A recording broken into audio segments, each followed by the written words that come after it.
Les entretiens du marquis. Bonjour à tous. Jean-Michel Apathy pue-t-il des pieds? Alors, à ce titre, on pourrait se dire que la vidéo est légère. Je crois au contraire que le sujet est assez grave et traduit, on le sait depuis quelque temps, une certaine dérive de nos journalistes et du pouvoir. Alors, pour ceux qui n'auraient pas compris l'allusion, j'explique. Jean-Michel Apathy, à la télévision, devant une députée LaREM, a déclaré que les électeurs de Zemmour puaient un peu des pieds. Alors une internaute a réagi à cette insulte et a dit c'est celui qui dit qui il est, et c'est pour cette raison que j'ai utilisé ce titre, Jean-Michel Apathy pue des pieds. Bon, alors on va prendre un peu de hauteur et on va pas rester que dans les chaussettes et on va essayer de comprendre qu'est-ce que cela signifie d'abord. Pourquoi Jean-Michel Apathy a-t-il déclaré que les électeurs de Zemmour puaient des pieds ? Parce qu'il ne faut pas prendre l'expression dans son sens concret. J'ai vu des camarades qui ont dit on va lui envoyer nos chaussettes. Oui, ça pourrait être une idée assez amusante, mais en fait, Jean-Michel Apathy fait référence à certaines images du XVIIIe siècle où certains Français étaient considérés comme des bouseux, ils avaient les pieds dans la fange. Autrement dit, cela qualifie des gens peu éduqués, abrutis, bas de plafond. Et vous allez me dire encore, eh oui, toujours le même narratif qui revient chaque jour. Il n'y a pas une seule émission sur CNews ou sur BFM sans qu'un journaliste, un intervenant, un philosophe insulte les adversaires de Macron. Vous remarquerez que quand on insulte, c'est qu'on n'a pas grand-chose à répondre, c'est qu'on est un peu acculé.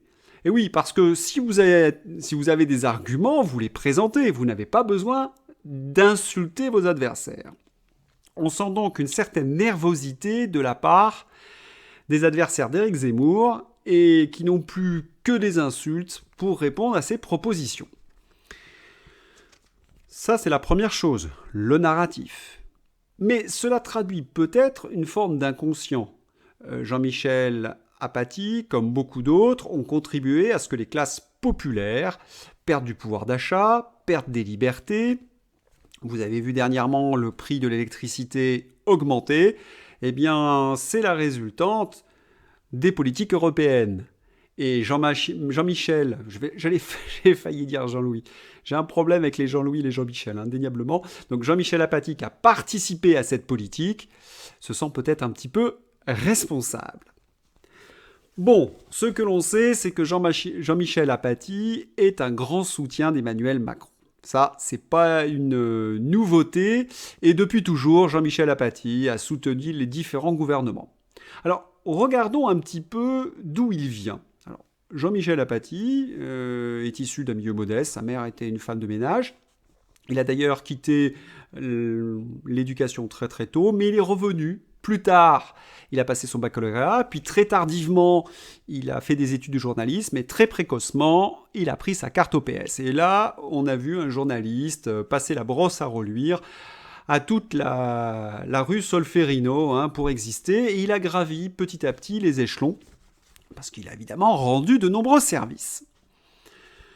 Lorsqu'on lit sa biographie, il nous explique qu'il admire Blum et Jaurès, qui sont, selon lui, ses deux grands maîtres à penser. Eh bien, je ne sais pas si Jaurès et Léon Blum accepteraient qu'on qualifie le peuple de pu des pieds. Voilà, c'est quand même quelque chose qui n'est pas très en accord avec des positions dites de socialistes. Moi, si j'en crois la légende, ils étaient là pour protéger le peuple, défendre les plus faibles. Oui, en fait, ça, c'est pour les gogos. La réalité, on entre au Parti socialiste pour faire carrière, pour prendre des postes, pour prendre des promotions. Puis après, on oublie exactement d'où l'on vient. Et c'est exactement ce qui arrive à Jean-Michel Apathy. Alors, la première fois que je l'ai, si vous voulez, vu réellement, c'était en 2002. C'était suite à l'élection, au premier tour de l'élection présidentielle, où Lionel Jospin avait été sèchement battu au premier tour. Et il y avait des caméras qui montraient la rue de Solferino, où était le siège du Parti socialiste, et on apercevait Jean-Michel Apathy pleurer toutes les larmes de son corps. Bon, c'est une question évidemment de position. Moi, j'avais tendance à sortir le champagne. Ouais, mais moi je ne suis pas de gauche, je suis gaulliste. Alors, Jean-Michel Apathy pleurait, on le comprend.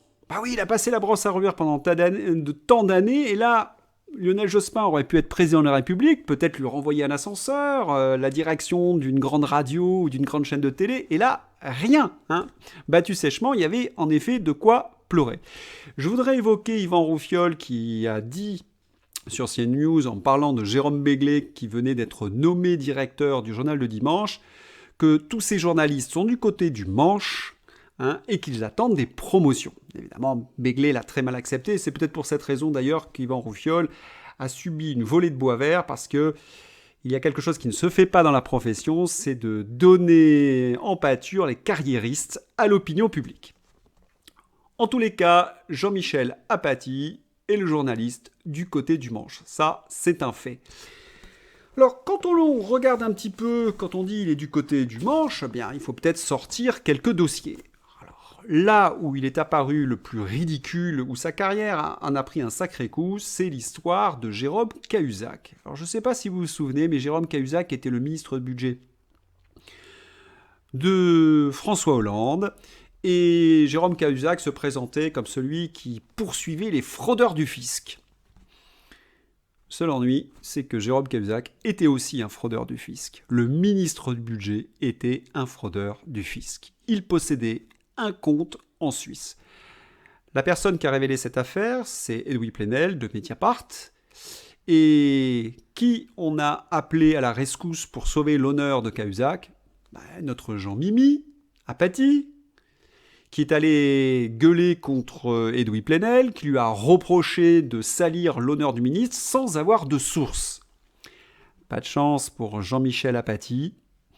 2 jours plus tard, Jérôme Cahuzac avouait devant le juge d'instruction qu'il possédait bien un compte en Suisse.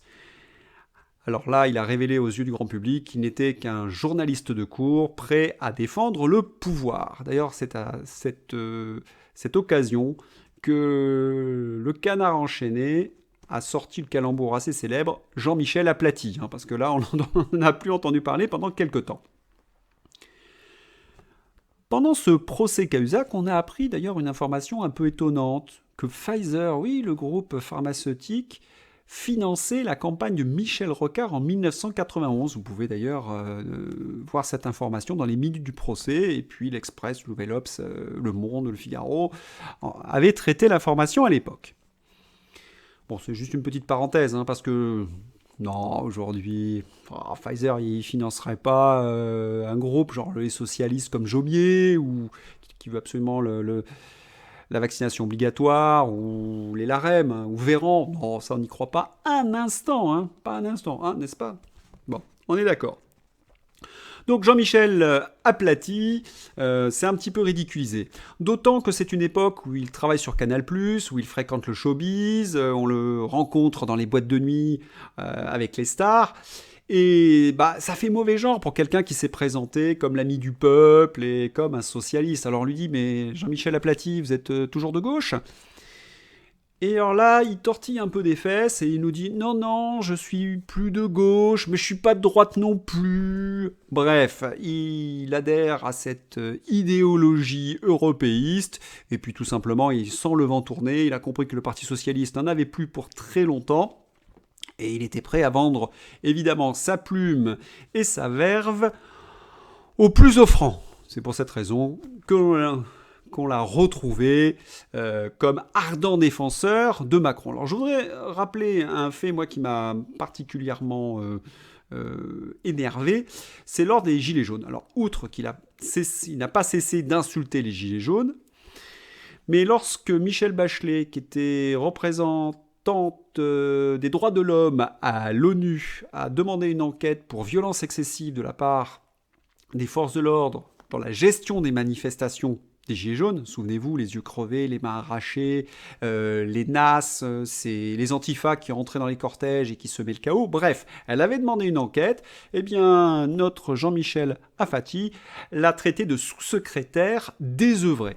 Toujours ce vocabulaire qui reprend les termes du pouvoir, du narratif du pouvoir. Il fallait faire croire qu'en fait, Bachelet était une folle dingue à l'ONU. Bon, bref, un homme pas vraiment sympathique. On se souvient aussi le jour où Sonia Mabrouk lui a demandé quelle était la décision qu'il prendrait s'il était élu président de la République. Il a dit raser Versailles. Pourquoi en veut-il à Versailles ? Parce que Versailles rappelle aux Français leur grandeur. Et oui, selon Jean-Michel Aplathy, il faut que la France ressemble un petit peu à son reflet dans le miroir, quelque chose de médiocre et de laid, donc on devra raser tout notre passé et devenir des gens sans passé et se contenter de la médiocrité de Macron ou de Jean-Michel Aplathy. Oui, ce que lui avait d'ailleurs répondu Mabrouk, c'est qu'il ne serait jamais élu avec un tel programme. Alors, on l'avait vu aussi dans d'autres circonstances à côté des islamistes. Lors de l'attentat contre la préfecture, il avait demandé qu'on intègre davantage dans le dialogue certaines associations islamistes, et notamment les salafistes, ce qui lui avait valu d'ailleurs de la part de Zora Bintan ou de Zineb Razaem, comment elle s'appelle, Zineb, et de Zineb, bon, on va aller comme ça, j'ai vraiment des problèmes avec les noms, moi. Il avait été qualifié d'islamo-gauchiste, Zineb El Razaoui. Ça y est, ça m'est revenu, j'ai retrouvé ma note sur mon papier. Alors, il avait fait toute une défense auprès de Patrice Cohen, mais qui avait évidemment convaincu personne. Il était envoyé par le gouvernement, bien évidemment, pour voir si cela fonctionne. C'est ce qu'on appelle un ballon d'essai, c'est-à-dire que le gouvernement demande à un journaliste de dire une chose complètement loufoque pour voir si cela passe. Barbier, par exemple, est très utilisé par Macron pour lancer des réformes, genre la retraite à 75 ans, ou la baisse des pensions, ou par exemple Barbier avait demandé qu'on perde la 5e semaine de congé payé. Ça fait partie de ces journalistes qui traitent avec le pouvoir et qui lancent ces ballons d'essai. Si les gens se mettent à hurler, on dit c'est le journaliste, c'est pas le gouvernement. C'est malin, c'est ce qu'on appelle le ballon d'essai. Bref, un journaliste de cour, comme je l'ai dit tout à l'heure, qui a dû recevoir beaucoup de promotions. Il a dû recevoir de l'argent, notre ami Jean-Michel Aplathy. Ah ben lui, il s'en défend. À l'écouter, c'est un pauvre journaliste pur qui a jamais fait fortune, qui ne possède rien. Il a un appartement en banlieue dont il n'a pas fini de payer les traites, et il posséderait 2 voitures rouillées, bien anciennes. Bref, Jean-Michel Aplathy nous joue le pauvre. Il se moque vraiment de nous. Car en 2016, on s'était intéressé à ses revenus. Il touchait 21 000 euros mensuels lorsqu'il travaillait à Canal+. Et il touchait 250 000 euros annuels en étant directeur adjoint d'une grande radio. Il avait plus de 400 000 euros, auxquels il faut ajouter les conférences, les articles, les livres aussi, dont il touchait des revenus. Donc il vit très bien. Alors, moi je le prends au mot. Si en effet, il n'est pas un homme d'argent, il n'arrive pas à gérer son salaire en ayant entre 30 et 40 000 euros mensuels, c'est qu'il a des vices. Est-ce qu'il joue au jeu ?